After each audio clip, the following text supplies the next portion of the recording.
Naam, tuko na mkuu wa dawati la jinsia na watoto polisi mkoa wa Tanga katika viwanja hivi vya Uhuru Park katika uzinduzi wa maonyesho ya waliofanyiwa ukatili wa kijinsia na wa kingono. Lakini pia tuko naye mwananchi anaelezea kwa undani zaidi. Naitwa Nasir bin Nasir. Kubwa zaidi, endelea kubaki nasi katika siku ya leo. Kwa majina ninaitwa mrakibu msaidizi wa polisi Tatu Nasoro Kibwende, ni mkuu wa dawati la jinsia na watoto mkoa wa Tanga. Leo tumealikwa na asasi ambazo sio za kiserikali, asasi za kiraia katika mambo mapana sana ya ukatili wa kijinsia, lakini lengo lao kubwa ni kuibua waliibua wa manusura wa ukatili wa kijinsia. Kwa hiyo walitaka kuona umma waelewe kwamba kuna watu wanafanyiwa ukatili wa kijinsia, lakini bado jamii kutoka na kupaza sauti zao ili ya watu wasaidiwe.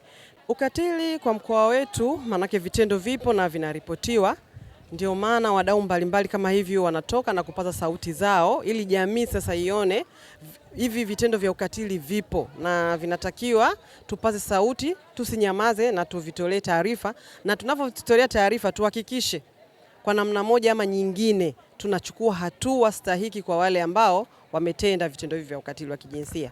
Wale ambao wanafanyiwa vitendo vya ukatili wa kijinsia lakini bado wananyamaza, ndio maana sasa tunashirikiana na wadau mbalimbali kuvibua vile vitendo vya ukatili ili sasa sisi kama jeshi la polisi kuweza kuvisimamia na kuhakikisha hivi vitendo katika mkoa wetu vinaisha.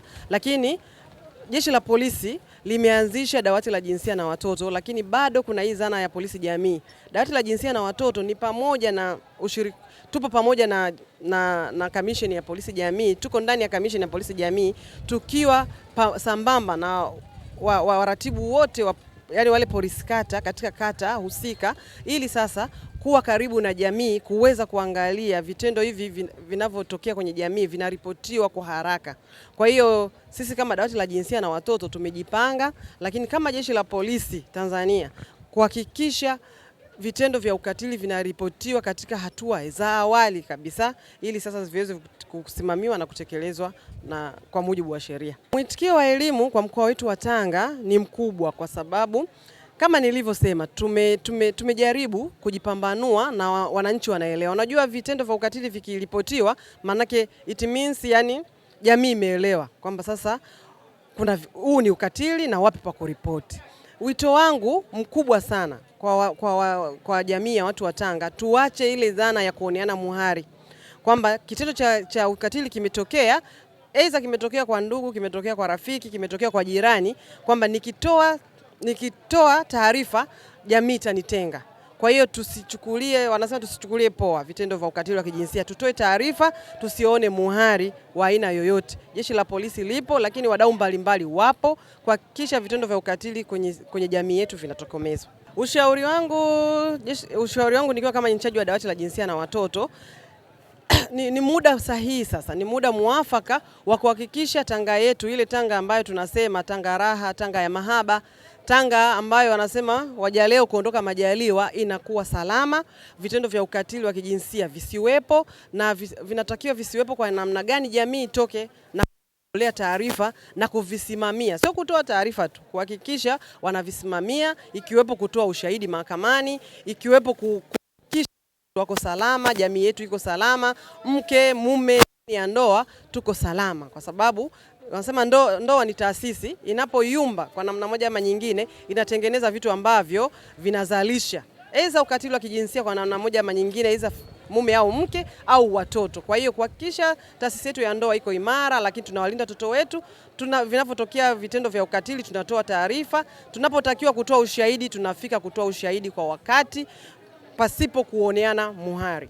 Naitwa Maria Matui, ninafanya kazi na shirika linaitwa Women Action Towards Economic Development, lakini pia ni mwananchi katika jamii yetu ya Watanzania. Wito wangu kwa wananchi kwanza, kusiwe na hofu, kusiwe na mashaka, na tusiwaone polisi kama kundi lingine ambalo liko mbali na masuala ambayo yanatupata sisi wananchi, haswa pale inapotokea ukatili wa kijinsia.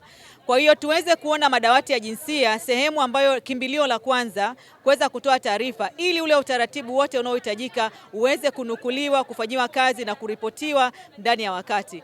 Lakini kwa jeshi letu la polisi kuwe na utendaji wa kazi wa kirafiki, kwa sababu kinachotokea katika jamii, wananchi kusita kuja kwenye dawati au madawati ya kijinsia au kwenye jeshi na ustaarabu wote wa kijumla uliopo katika jeshi la polisi ni hofu. Nitapokelewaje? Nitatazamajwe? Nitahudumiwaje? Na ni nani ambaye yuko tayari kusikia hili tatizo ambalo limenipata? Kwa tunaomba mazingira rafiki, mazingira yanayofikika, lakini huduma ambayo ni endelevu na matokeo yake kuweza kutokea na ufuatiliaji kuweza kupatikana.